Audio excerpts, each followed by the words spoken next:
Bom dia, boa tarde, boa noite aí, galerinha que tá de forma remota, tudo certo com vocês? A gente vai falar hoje do reino protista, certo? O reino protista, ele é agrupado por dois representantes. Nós temos os protozoários e as algas, certo? No começo de tudo, se classificavam todos os seres vivos em dois grandes grupos. Os animais, né, que se movimentavam e as plantas que ficavam paradas, certo? Só que se percebeu que tinha organismos, né, que tinham características diferentes. E aí se criou um terceiro grupo, que eram os protistas. Tudo que se achava que não era nem animal nem planta era jogado para o reino protista, certo? As algas, elas já foram consideradas plantas. E os protozoários já foram considerados animais, certo? Só que eles foram agrupados em terceiro grupo, chamado de protozoários. Eles são eucariontes, significa que eles têm seu núcleo guardado e dentro dele tem um material genético, certo? Eles podem ter uma célula só ou várias células, certo? Até agora a gente viu dos 5 reinos, um reino só que é o reino Monera. Os Moneras, eles eram procariontes, ou seja, eles eram organismos mais primitivos, certo? Que são as bactérias do primeiro reino Monera. E a gente viu, antes do reino Monera, os vírus, que são organismos mais básicos ainda, que são formados ou de DNA ou de RNA, certo? Eles, grande parte deles, vivem na água. Já copiaram, posso apagar essa parte?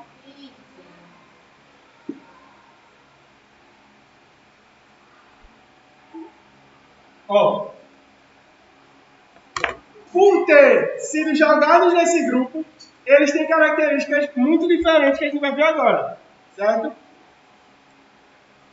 Por exemplo, a gente tem aqui as algas e os protozoários, certo?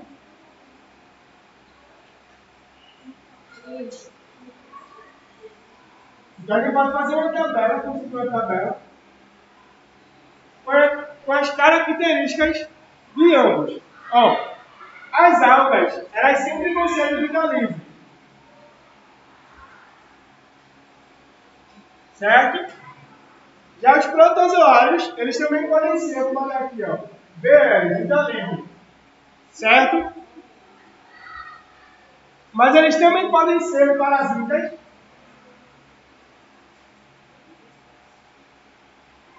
O que são parasitas? São como os vírus e as bactérias que causam doença. São organismos que eles literalmente parasitam outro organismo. Ou seja, ele vive absorvendo energia do outro organismo. Certo? De outro organismo. Certo? Protozoários podem ser de vida livre ou parasitas, ou ainda eles podem ter relação mutualística. O que é isso?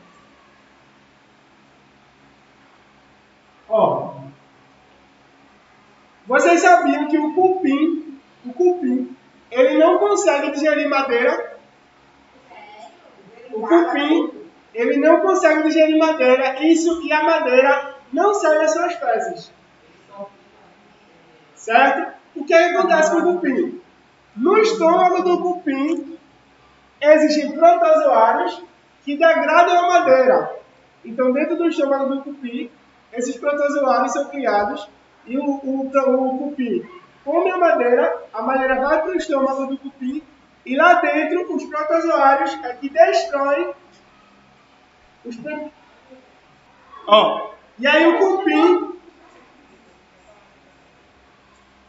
cupim, ele vai ser responsável por destruir a madeira e trazer a madeira para dentro de si, certo? E dentro do estômago do cupim, os protozoários vão lá e degradam essa madeira. Isso é chamado mutualismo.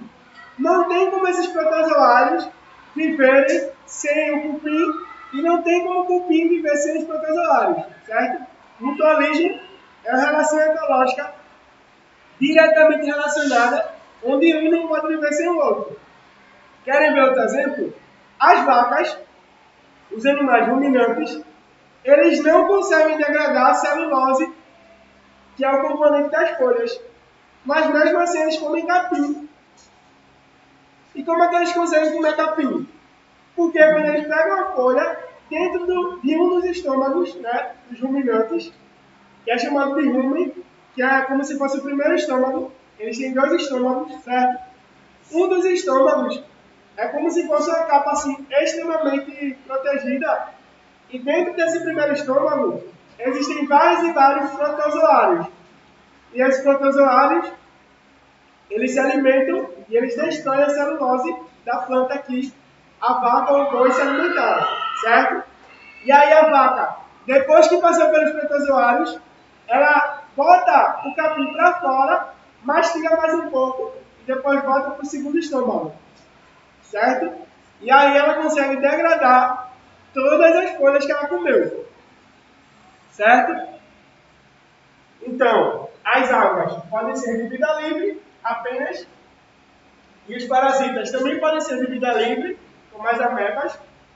Podem ser parasitas, a gente vai ver quais são, e podem ser mutualistas, são os que destroem ou celulose ou outras coisas, certo? A celulose ela está tanto presente na madeira, no caso dos cupins, como nas vacas, no caso das folhas, certo? Então a gente tem aqui a primeira diferença entre algas e protozoários, certo?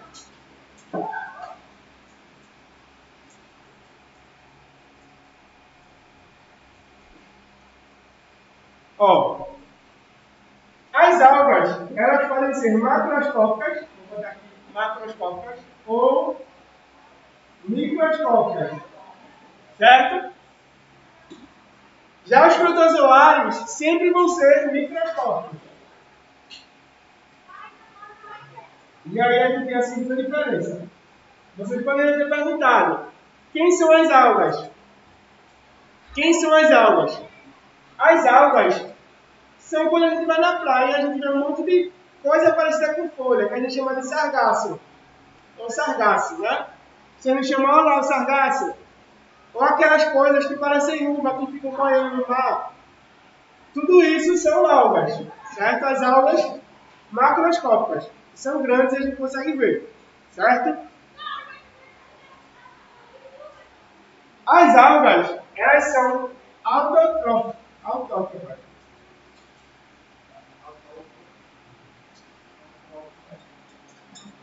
Autótrofas, certo?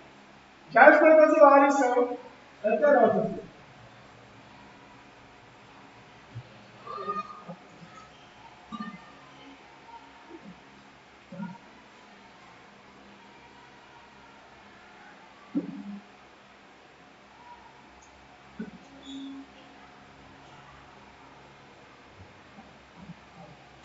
Professor, Diga.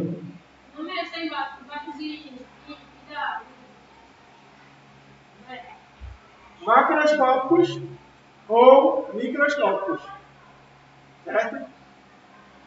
As algas são autótrofas, ou seja, elas realizam fotossíntese. Não sei se eu falei aqui, né? Acho que sim. E quando a gente pensa em pulmão do mundo, né? E etc., a gente pensa na Amazônia. Só que é um pensamento errado. Porque quem produz mais oxigênio são as algas, certo? No mar, as algas fazem muito mais oxigênio para a natureza do que as plantas. E por que isso acontece? Bom, por dois motivos. O primeiro motivo é que as algas, na sua fase de fotossíntese, ela libera todo o oxigênio para o mar. E ela se alimenta literalmente do gás carbônico. Já as plantas não. As plantas elas armazenam gás carbônico, certo? E elas liberam uma pequena parte de oxigênio. As algas liberam todo o oxigênio, porque ela vai destruir o gás carbônico. Já as plantas não, ela absorve o gás carbônico e libera uma pequena fração de oxigênio. E além disso, a planta não está armazenando gás carbônico. Quando a planta morre e ela é cortada, ela libera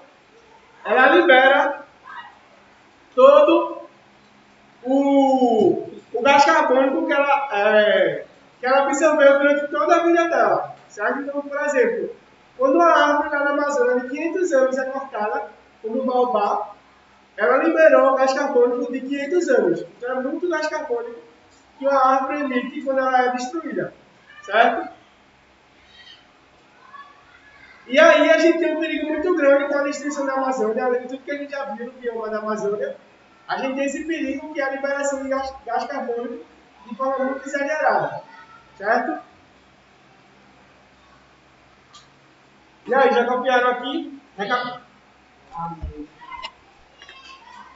Recapitulando aqui, as algas são sempre de vida livre, já os protozoários podem ser de vida livre, podem ser parasitas, ou podem fazer relação mutualística, certo?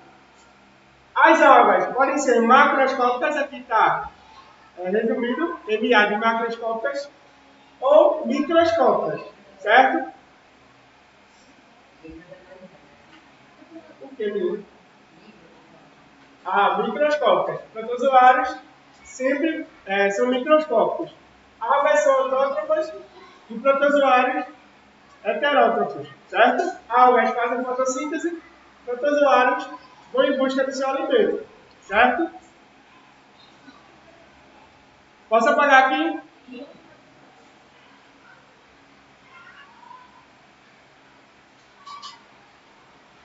Ícaro pode ir, chega lá.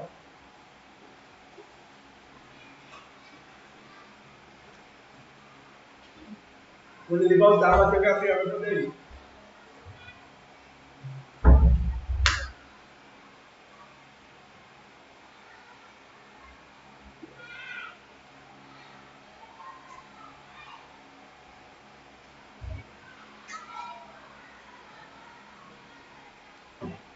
Posso apagar?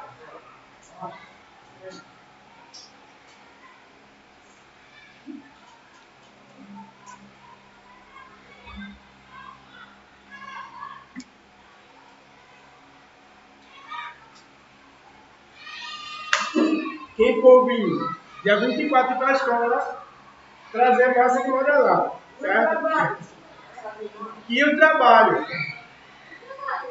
Trabalho que eu mandei para o exemplo para a próxima semana sobre a história das epidemias que ocorreram no mundo também. São 5. Para falar de todas as epidemias. Não. É um trabalho só. Certo? Aí você pode resumir cada pandemia, né? Pode ser. Eu tenho um guiador aqui. Se você arranca a foto, eu vou ter.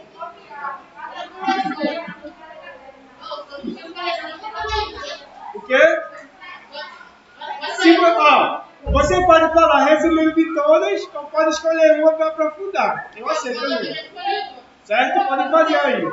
Se você quiser escolher uma só para aprofundar, eu aceito. Se você quiser fazer de todos resumindo, muito bom também. Pode fazer, pode fazer. Certo? Posso apagar?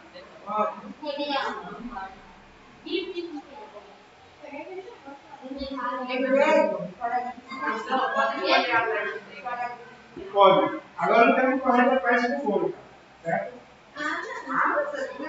O quê? É porque o termo negro ele é associado a algo negativo, certo? O termo correto da doença é peste bubônica, certo?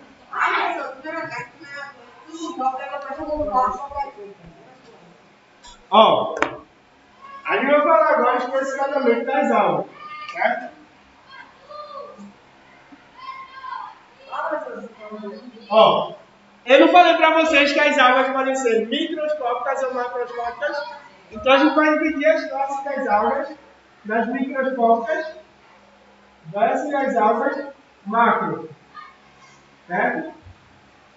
As macroscópicas são algas que vocês conhecem todas, certo? As micro a gente tem, ó. Aí, euglena,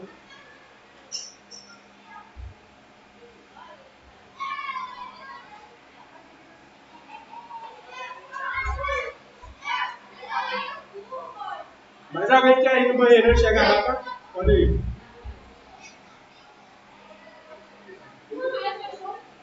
micro. Aqui, euglena.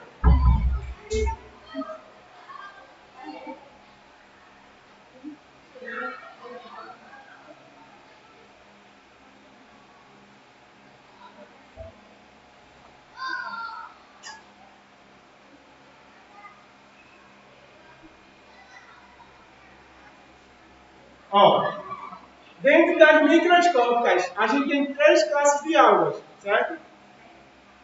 As euglena ou euglenófitas, as pirrófitas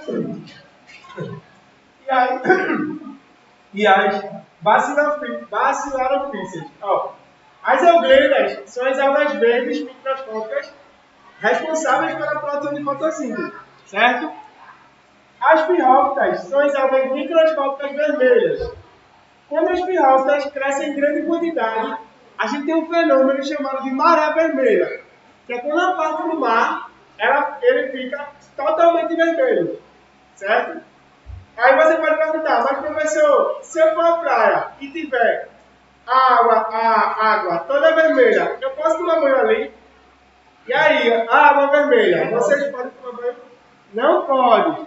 Porque se você engolir aquela água, ela faz mal para o seu corpo. Certo? Ou pode ser sangue também. Ela não pode lhe matar. É só ir engolir. Ela pode não lhe matar, mas ela faz mal tanto para a pele, mas principalmente para o estômago. Ela não vai lhe matar, certo? Mas você pode ficar mal por aí uns 15 dias. Se você ingerir essa... Bacilaropícia.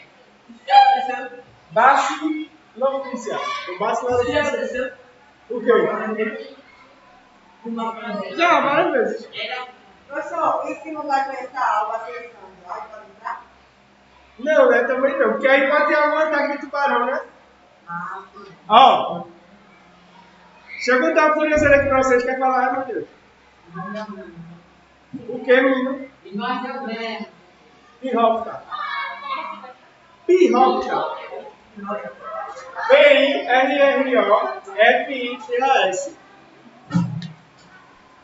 Então, ó.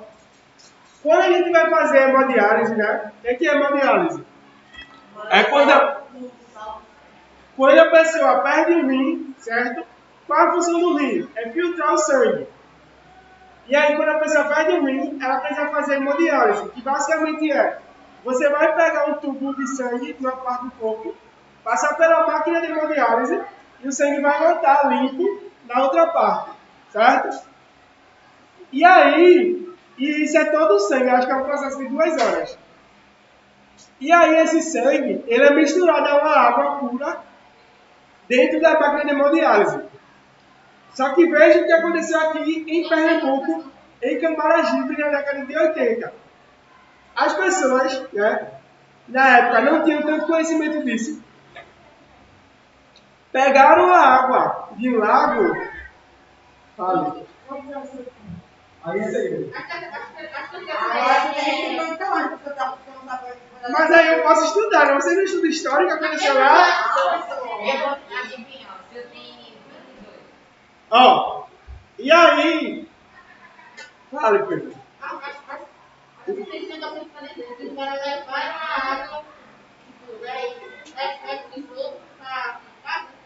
Não, vou explicar. A hemodiálise, ela precisa de água na máquina, certo? Tem que ser água pura, hoje em dia. Só que antigamente as pessoas não sabiam disso. E aí pegaram água de qualquer fonte, certo? 8h42. Pegaram água de qualquer fonte e jogaram na máquina de hemodiálise. Só que as pessoas não sabiam que essa água estava contaminada com pirrófitas, que causam a maré vermelha. 17 pessoas, se eu não me engano, morreram e 70 ficaram internadas, certo? Por quê? Faz muito mal para o estômago. Mas aí a gente estava passando essas algas dentro do sangue, certo?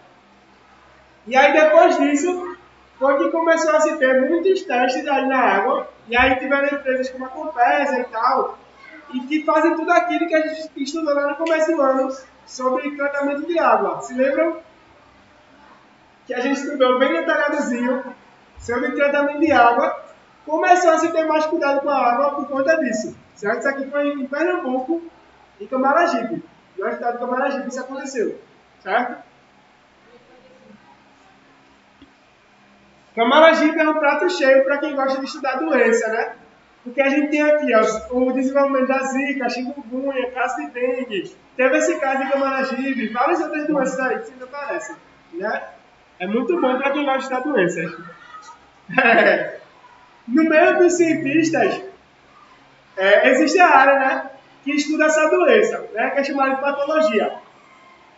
E aí, o meio internacional desses cientistas dessa área gosta muito de vir aqui no Brasil. Porque, por exemplo, na Alemanha, quase não existe parasita e essas doenças de contágio, fora o coronavírus atual, são muito poucas. Então, eles têm pouca coisa para estudar. Já aqui no Brasil, é um prato cheio para várias doenças, né? E aí sempre quando o brasileiro vai para um congresso internacional, aí eles sempre falam, nossa, você tem muita coisa para ajudar aí no seu país, né? A gente aqui não tem nada. Porque aqui a gente tem muita doença, certo? Eu estou falando isso como uma piada, mas é algo muito ruim, né? Mas tá tudo bem. Ó, aqui entre as aulas macroscópicas, a gente tem, ó, as clorofíceas,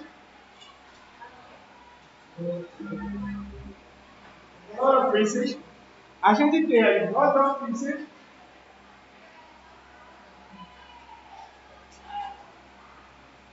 e a gente tem as clorofíceas. Certo? Ó, as macroscópicas, elas são divididas em quanto a cor. Certo? Clorofíceas são verde, rodofíceas vermelha,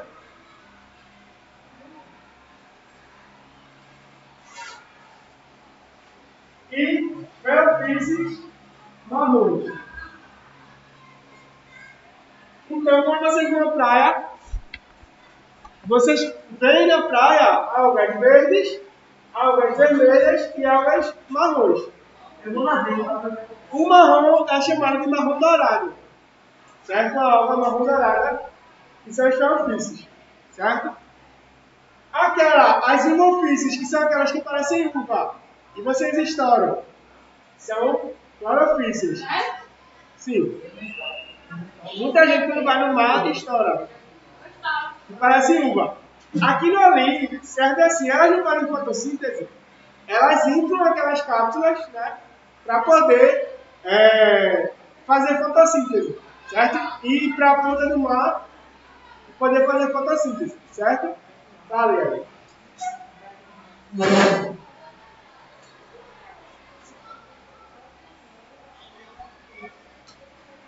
Aí isso é um problema normal, de modo acidental. Você vai conseguir botar aqui,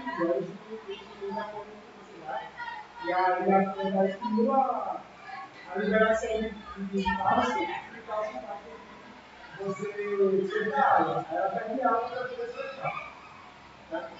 É devagarzinho, né? Ó, também chamada de flor de não me toque, certo? Flor de não me toque, flor de não me toque, certo? Essa planta que você falou. Ó, e a gente tem as rodofícias que são vermelhas e as teofícias que são marrons, certo? Confia aí. Vale.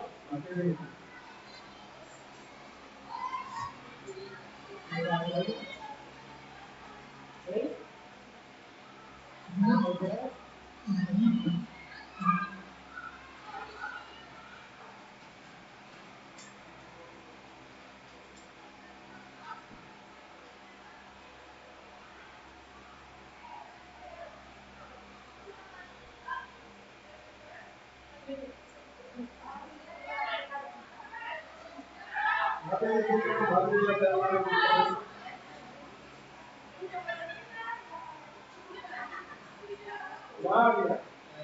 Quando tu vai ter que escrever essa mensagem, ele vai ter que ser aquilo. E vai ter que ser isso. Está com então, eu queria falar com vocês aqui que não está muito doido para isso, certo? Mas se você for você já adora, você não adora, é com o olho, sabe?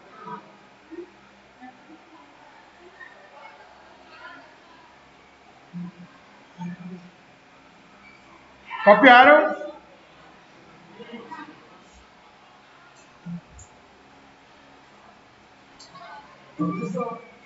Diga. Bora lá. E agora eu vou falar das classes dos protozoários.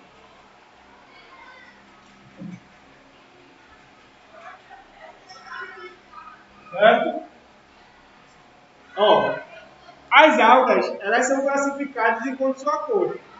Já os protozoários, eles vão ser classificados pelo movimento, certo? Então a gente vai ter aí 4 grupos de protozoários. Os protozoários ciliados, que são os que possuem cílios, certo? Quem possui cílios também? As bactérias. A gente tem protozoários flagelados. As bactérias também tinham flagelo, os rizópodes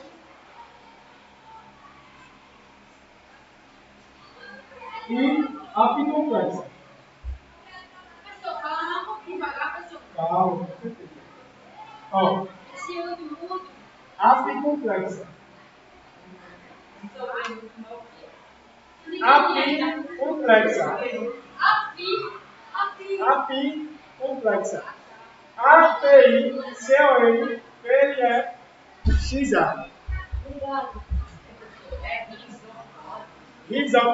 Rizópolis. Certo? Ó. Ciliados são protozoários que possuem cílios. Certo? Flagelados, protozoários que possuem flagelo. Muito fácil.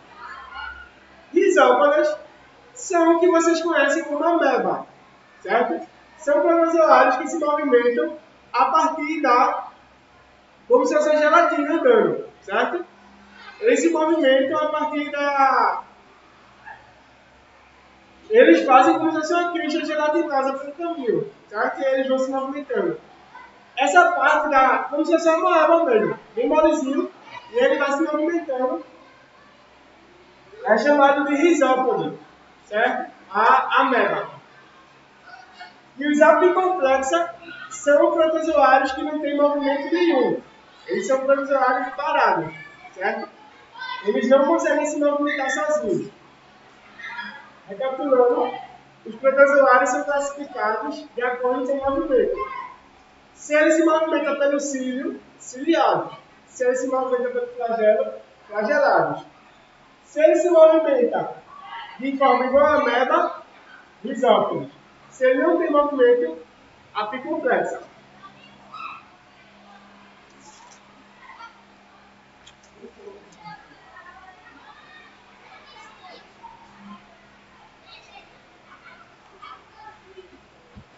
Então, galera, a gente está de forma remota. Aula de hoje era isso. Obrigado e até a próxima.